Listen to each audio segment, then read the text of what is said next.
esse é o exercício que eu passo na primeira aula do curso. Você vai redigir, faz de conta que você morreu e alguém está escrevendo o seu necrológio. E você vai fazer de conta que nesse necrológio, a pessoa, o personagem do necrológio, que é você mesmo, realizou o que de melhor ela queria na vida. Esquece os defeitos, você conseguiu realizar tudo que você queria de bom.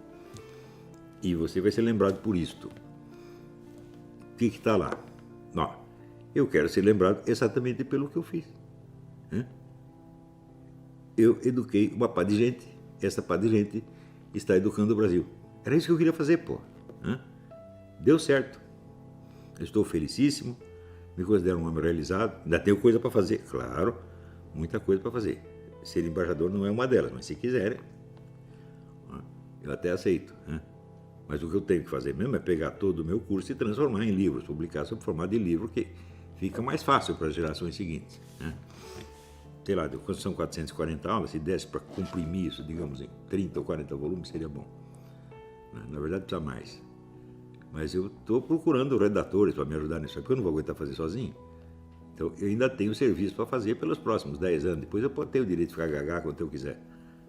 Então, é isso aí. E eu quero ser lembrado exatamente por aquilo que eu fui. Agora, você diz, ele foi ideólogo da direita. Vai merda, pô, qual é? Ideólogo é a mãe, e direita também. A ideóloga é direita, é a mãe e direita é o cu da mãe. Vocês são um bando de cagões, porra. Eu sou de uma outra época. Na minha época, os jovens não eram assim.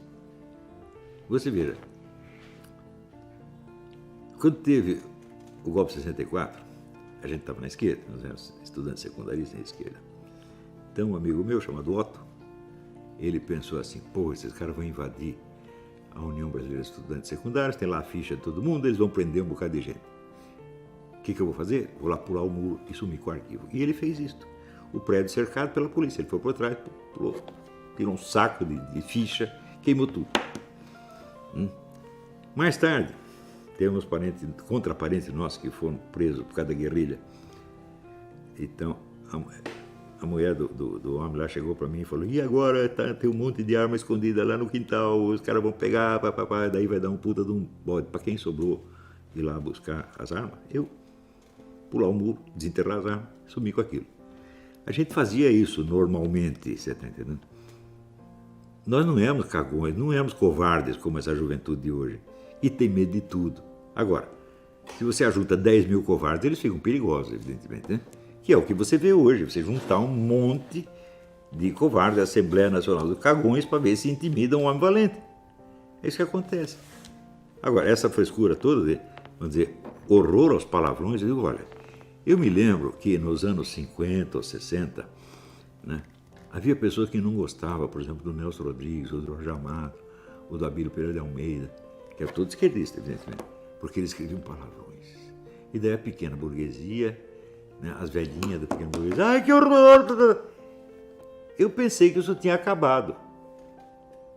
Mas quando passa 50 anos e vejo que a mentalidade das velhinhas da pequena burguesia da época hoje é a mentalidade dos intelectuais e professores universitários de esquerda, eu digo, porra, o mundo está acabando mesmo, isso aqui é uma decadência desgraçada, está todo mundo indo pro buraco. Vem com essa frescura para cima de mim, Não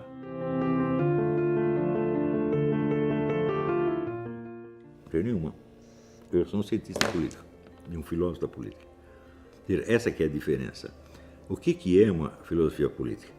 É um conjunto de conceitos descritivos que permitem você apreender o fenômeno na sua natureza, nas suas proporções, nos seus componentes, na sua estrutura interna. Isso é uma filosofia política. O que é uma ideologia? Ideologia é um discurso de justificação dos objetivos de um certo partido político. Nesse sentido, o que eu escrevi de ideológico? Nada, nunca.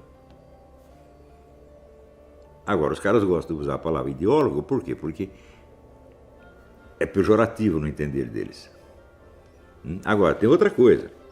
A coisa mais óbvia do mundo é a seguinte, é que qualquer opinião que um filósofo dê sobre o que quer que seja, do dia a dia, do jornal, da política, das artes, etc., depende da filosofia dele.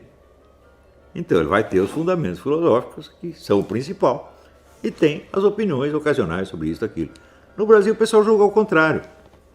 Eles conhecem só as opiniões ocasionais, não têm a menor ideia do que seja a minha filosofia e acham que essas opiniões são a minha filosofia. Por quê? Porque isso é um bando de ignorante. Veja, o problema do analfabetismo funcional é muito sério, é calamitoso, gente. Eu não estou brincando, eu não estou sendo histérico, não estou fazendo barulho em torno de nada. Veja, o analfabeto funcional é um negro que ele não entende o que lê. Então, se ele não entende, ele pode atribuir àquilo o sentido que ele deseja. Então, é o que dizia o Cláudio Moura Castro. O brasileiro não lê o que está escrito. Ele lê o que ele imagina que o escritor, no fundo, quis dizer. Então, faz interpretação até psicanalítica, né? Sem entender nada, justamente porque não entende nada. Ora, segundo várias pesquisas, as universidades estão despejando no mercado anualmente 50% de formandos analfabetos funcionais. E isso está já há pelo menos 15 anos, ou 20 anos. Então, faz as contas. Quantos analfabetos funcionais vocês têm ocupando profissões de nível superior no Brasil? No mínimo, algo entre 40 e 70 milhões. Ou seja, são 70 milhões de incompetentes, ferrando com tudo. Porque no Brasil ainda tem essa ideia de que a educação é um direito do estudante. Eu tenho que pensar, não é um direito do estudante. Ele é um direito que o povo vai ter aos serviços de nível superior que esse cara vai prestar. Não é isso? O cara não estuda medicina, para ele agora tem o direito de ser seu doutor. Não, você estuda medicina para você adquirir o dever de tratar os seus pacientes com o melhor que a ciência estiver oferecendo naquele momento. Esse é o dever que você adquiriu, não o direito. Mas o pessoal usa a educação como moeda de troca, você está entendendo? Para pegar voto, essa coisa toda. Então, além de ser analfabetos funcionais, são irresponsáveis. E não têm nenhuma consciência culpada. Agora, onde estão esses 70 milhões? São todos doutores. Então, são juízes de direito, são advogados, são médicos, são deputados, são senadores, são ministros de Estado. O que nós vamos fazer com essa gente, porra? Então, o pessoal fala, o problema da educação brasileira, pensa que é o problema da educação das crianças. Não! O problema é o que fazer com esses milhões de analfabetos funcionais que nós não podemos vencer, você está entendendo? Eles inventaram, assim, impuseram a inépcia obrigatória. É obrigatório errar, é obrigatório fazer tudo errado, é obrigatório fracassar, é obrigatório sofrer, é obrigatório parar no fundo do poço. É o que eles estão fazendo com o Brasil. Esses ministros todos ficam falando, esse Amorim, isso é tudo analfabeto funcional, eu digo e provo. Eu dou um texto meu para eles interpretar, eles não conseguem. Tanto que as ideias que circulam a meu respeito são ideias de analfabeto funcional.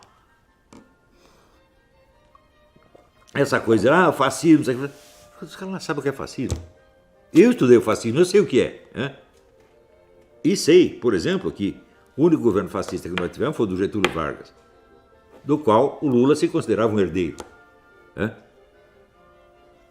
Teve cara dizendo o seguinte, o fascismo é contra os direitos trabalhistas. Eu digo, não, o fascismo inventou os direitos trabalhistas. Então eles fazem uma política fascista, não sabem e chamam os outros de fascistas. Então, estão usando, veja, usar conceitos científicos, descritivos, de ciência política ou de direito, como insultos, é sinal que você não sabe o que eles querem dizer, porque nenhum deles é insultuoso. Não é insulto para o fascista, não é insultuoso ser chamado de fascista. Se eu peguei o filho Giovanni Gentili, ele diz, Gentili, você é um fascista. Ele diz, sou mesmo, com muito orgulho. Né? Eu chego aí, sei lá, pro Haddad, você é comunista. Sou mesmo, com muito orgulho. Então não adianta chamar os caras de fascista ou de comunista. E isso aí, o pessoal no Brasil faz a esquerda chama os outros de fascista, a direita chama os caras de comunista. Fala, grande porcaria. Chama de esquerdista, de esquerdopata, não adianta nada, pô. Se é para xingar o cara, você tem que xingar de alguma coisa que funcione. Né? Alguma coisa que o humilhe de fato e não que o elogie, porra. Então, veja, o meu pensamento político é ignorado 100% fora do círculo dos meus alunos. Esse pensamento político está exposto nos 2 cursos de teoria do Estado que eu dei na Universidade Católica do Paraná e em várias apostilas, como, por exemplo, problemas de método nas ciências humanas, etc, etc. Ali está a minha filosofia política.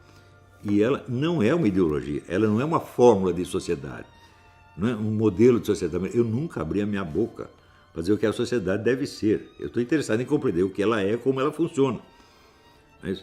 E o cara que estuda essas coisas, o que acontece? Acontece o que aconteceu com o Felipe Martins. O Felipe Martins estudou todo esse negócio, resultado, ele só faz análise política certa e previsões certas. Ele aprendeu comigo e ele sabe fazer. Os outros não aprendem nada, fica empinando o narizinho, seu lá, meu fascista, não sei o quê. Pô, fica com essa frescura, né? Então fica cada vez mais burro. Problema deles. Esses caras furam os próprios olhos, tá entendendo?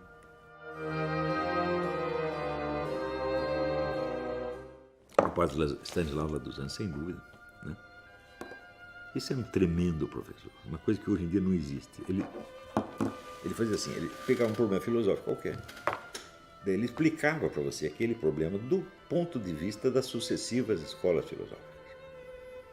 Enquanto ele estava explicando, você dava razão para aquela escola filosófica. Daí passava para a outra, ele dizia, não, essa aqui está mais certa. Até chegar hoje, onde ele dava a opinião dele. Tem um professor capaz de fazer isso. Mas nenhum. No Brasil não tem nenhum. Então, isto é um professor de verdade. Porque ele filosofava na sua frente com os elementos que ele pegava da história da filosofia. E você não tem isso. No Brasil, quando você vê as coisas melhores que a universidade produz, são trabalhos escolares.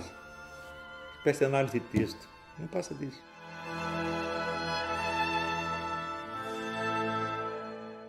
Fernando Henrique Cardoso saísse da história seria um benefício para a humanidade. Porque tudo o que veio de ruim depois foi ele que começou. Foi ele que criou o MST, meu Deus do céu. Foi ele que abriu o caminho para o Lula. E ele dizendo, você sabe que essa cadeira é sua. Você vê, ele não apoiou nem o sucessor dele, que seria o José Serra. Tanto que ele queria dar o poder para o Lula. Ele é o cara mais petista do que o PT inteiro. E ele diz, eu sou o cara que mais entende de estratégia gramsciana. É verdade. Ele é o discípulo do Antônio Gramsci. Isso aí é mais falso do que uma nota de R$32, tá entendendo?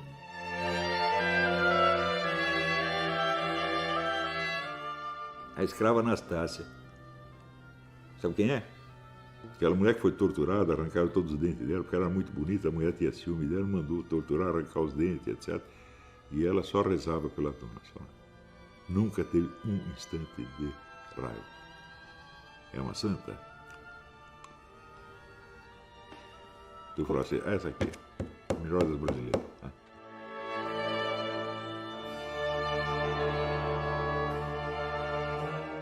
Português. Porque sem isso vocês não podem aprender o resto. Veja, uma coisa. Matemática, um retardado mental pode aprender. Um retardado mental pode ser um calculador prodígio. Mas ele não pode ser Shakespeare. Então, a linguagem é o fundamental da inteligência. O resto é, assim, operacionalidade mais ou menos mecânica, tá entendendo? Então, é claro que é importante aprender matemática, mas a linguagem primeiro, antes de tudo. O cara não domina a linguagem, não vai nem entender o livro de matemática, pô.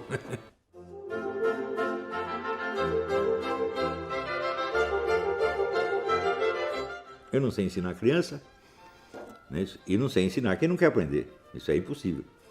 Mas não é um defeito meu, isso é um limite intrínseco. E eu cá entre nós, eu acho que eu sou um baita professor. Às vezes tem pessoas burras que chegam e elas ficam inteligentes. Por quê? Porque ela quer aprender. Agora, se tiver um cara inteligente que não quer aprender, não tem jeito.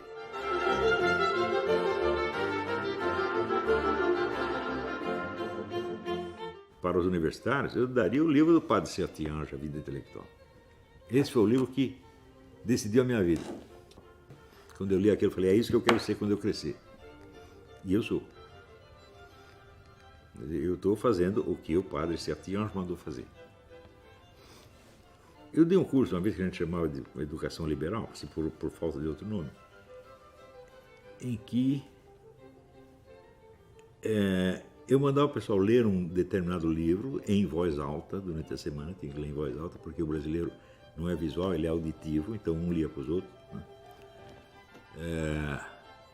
E nós fizemos isso com 10 livros. Em seguida, eu fazia algo que não era uma análise do livro, que era uma série de elementos em torno do livro que ajudavam a torná-lo mais claro. Por exemplo, o pessoal lia o Crime e Castigo, eu contava a história de Napoleão Bonaparte, que foi, no fundo, a inspiração do personagem Raskolnikov. E assim por diante. Isso sempre funcionou. Né? Isso, para muita gente, foi o início da vida intelectual deles. Não tem nenhum que depois que decaiu, todos foram em frente. eu daria esse tipo de coisa. Depois, você vira, este processo foi adotado por aquele juiz, como é que, o Bragalha, né? Márcio Bragalha, onde ele premiava os detentos de uma determinada cadeia se lessem, cada livro que eles lessem e comentassem, mostrando que tinham entendido o livro, eles tinham a pena reduzida. Isso é muito bom, funcionou. Esse modelo foi adotado na Itália, inclusive. Não se espalhou para o Brasil, porque o resto dos juízes, um bando de invejosos, filho da puta, analfabeto. Né? Então, eu precisava fazer a mesma coisa com eles. Né? Precisava fazer, antes de aplicar o processo aos detentos, tinha que aplicar aos juízes. Eles não leram nada disso, também não estão sabendo de coisa nenhuma. Houve uma época em que juiz de direito era o suprassumo da inteligência no Brasil. Né? Os melhores caras iam trabalhar nisso aí, o juiz de direito, o advogado, né? Desembargador, qualquer coisa assim, mas hoje o negócio está péssimo. É só ter analfabeto funcional, uma coisa horrível.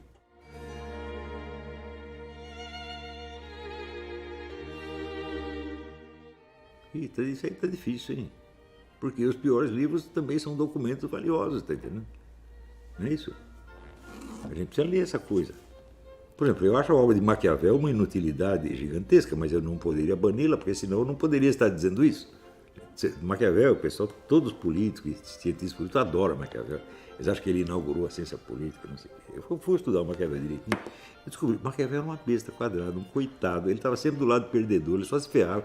Ele não entendia nada de política, absolutamente nada. Terminou a vida vivendo da caridade dos seus inimigos. Falei, vocês querem aprender política com esse cara? Né? Quer dizer, esse é uma coisa, foi uma das minhas grandes decepções que eu tive com a humanidade. Né? Como é que levam esse sujeito a sério? Ele não é mau, como você, ele é apenas um idiota. Né? Eu escrevi isso lá, demonstrei isso no meu livro. Agora, os admiradores de Maquiavel ficaram bravos, mas não pode fazer nada, porque o que eu estou dizendo é verdade.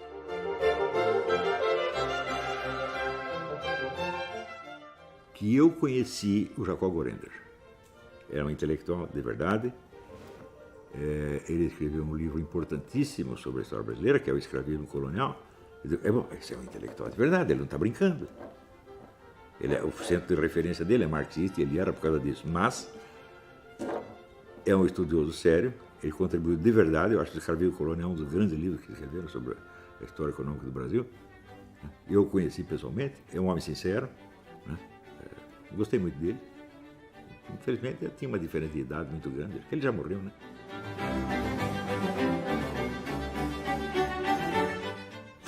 Tem tantos.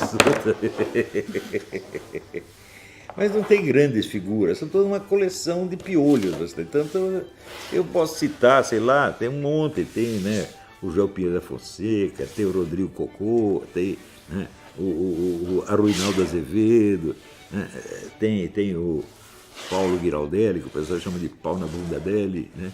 E assim por diante. Né? Paulo Giraldelli é o inventor do parto anal. Você sabe a teoria dele, né? Ele diz que antigamente os homens só conheciam o coito anal. Eles descobriram a vagina tardiamente. Então, durante alguns milênios, as pessoas nasciam por onde?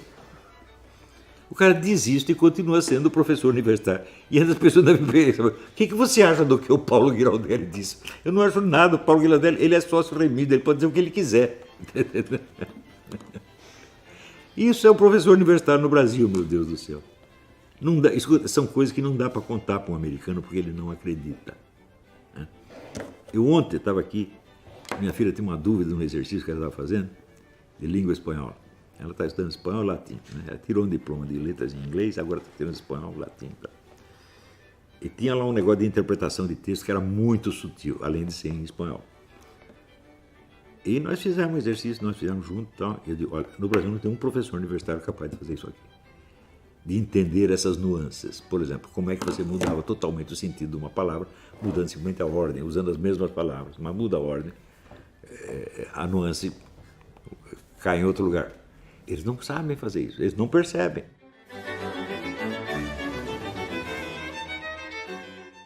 Com a direita eu não sei, mas comigo eu deveria aprender tudo. Se tivessem me consultado nos anos 70, 80, não teriam feito as buradas que fizeram depois. E o PT ainda teria alguma chance. Porque o PT começou com ares de um partido trabalhista. Ele não era um partido trabalhista, era um partido comunista, mas com ares de partido trabalhista. Né? E ele podia ter feito sucesso e continuar fazendo sucesso desde que fizesse as coisas direito. Mas ele chega lá em cima e diz, bom, agora nós estamos aqui, nós temos, como diz o Zé Deixas, tomar o poder. Porra! Você tem que tomar o poder coisa nenhuma, você vai governar o tempo para ter eleição, o outro partido vem e governa depois de você, e você tem que estar pronto para isso. Eles nunca se prepararam para isso, eles se prepararam para chegar lá e ficar para sempre. Eu escrevi isso 20 anos atrás, falou, não se iludam, o PT não vai aceitar o rodízio de poder, nunca. Ele não pode. Por quê? Porque ele é o Partido Comunista.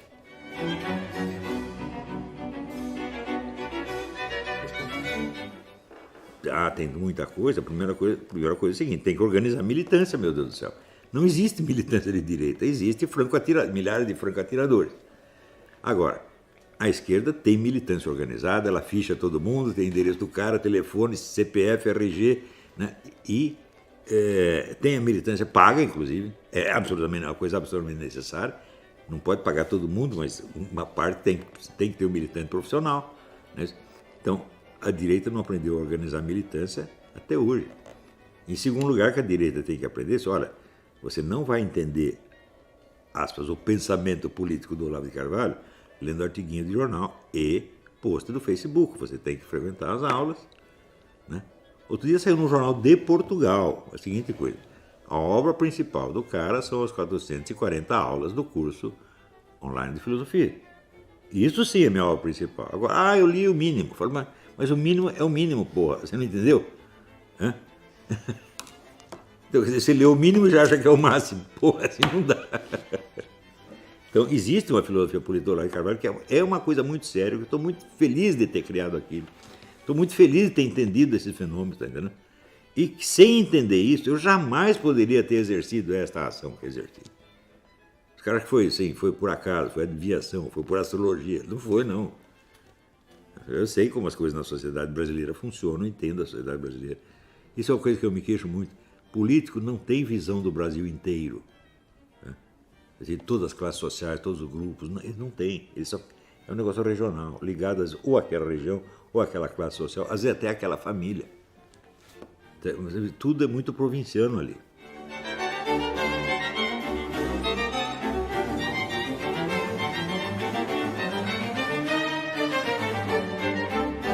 Não. A direita brasileira já escolheu o Bolsonaro, que é um homem muito equilibrado, muito sensacional, um homem bom de coração. Não é nada do que os caras estão falando, mas absolutamente nada. Tá certo? Mas não, ele fez apologia da tortura. O que eu vi foi ele defender um acusado de tortura, isso sim. O cara era amigo dele e tem direito de defender. Você está dizendo que ele foi torturador, eu digo que não foi. Agora, você defender o sujeito de uma acusação de crime é fazer apologia do mesmo crime? Né? Se o crime fosse bom, não precisaria defender o Ustra, meu Deus do céu. Né? Então, eu acho que a direita brasileira não é propensa, embora haja pessoas radicais no meio, mas são tão poucas, tão fracas. Né? Esses caras que querem... Faz bravata, na verdade, né? Não, eu vou pegar os comuns, na batenta no mundo, e não vai fazer nada, são coitados.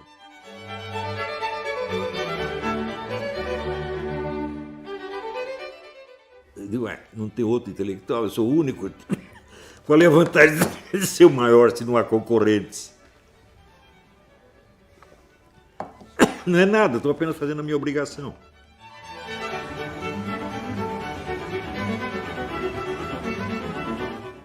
Os mandam tomar no cu. O que eu responder uma estupidez dessa?